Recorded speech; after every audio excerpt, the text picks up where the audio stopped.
dneska vám ukážem niečo z môjho tréningu hrudníka chrbta, ktorý cvičím naraz. Používam antagóniu, teda od svalov. No a uvidíte, ako teda trénujem. Je to môj tréning, to znamená pre mňa. Neznamená, že tak má cvičiť každý. Hej, ideme na to.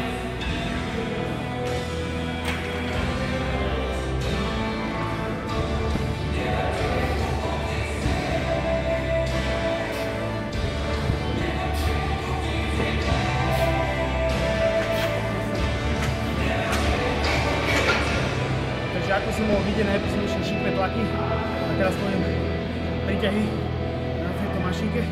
Hej.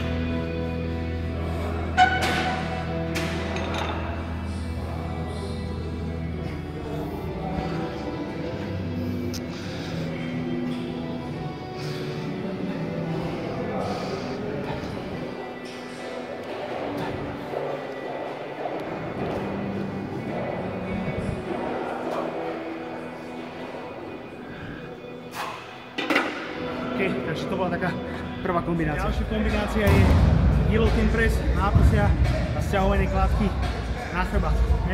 Takže takto.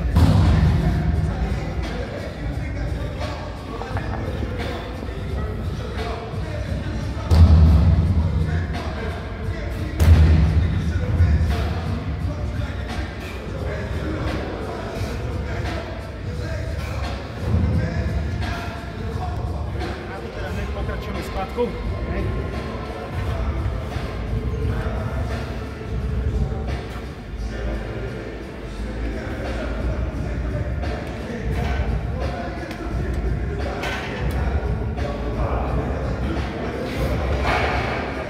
v poradí tretia kombinácia budú vrchné kladky, príťahy pod matom na jednej mašinke si ukážeme. Ide o techniku skorej ako váhu, takže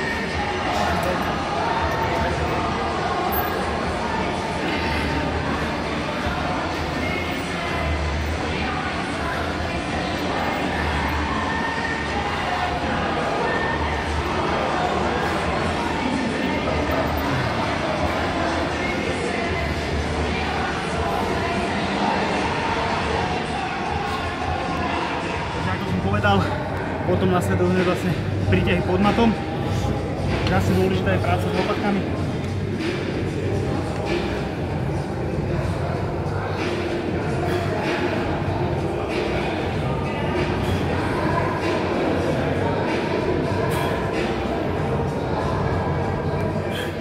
Takže štvrté kolo spodné kladky a uvidíte na chrbácik. Paradoxne, že spodnými kladkami cvičíme nie spodok prs, ale práve vrch. Ak ich cvičíme správne, zasahneme vrchnú časť, ktorá je opäť na tušnej kosti. Takže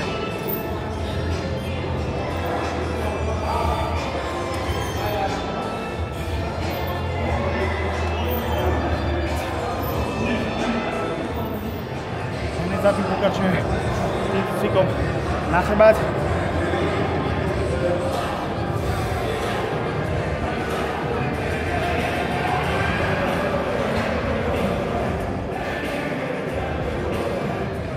Cvik, si dávam pullover, je to niečo medzi chrbtom a prsňami, 3 série úplne na záver, takže poďme na to.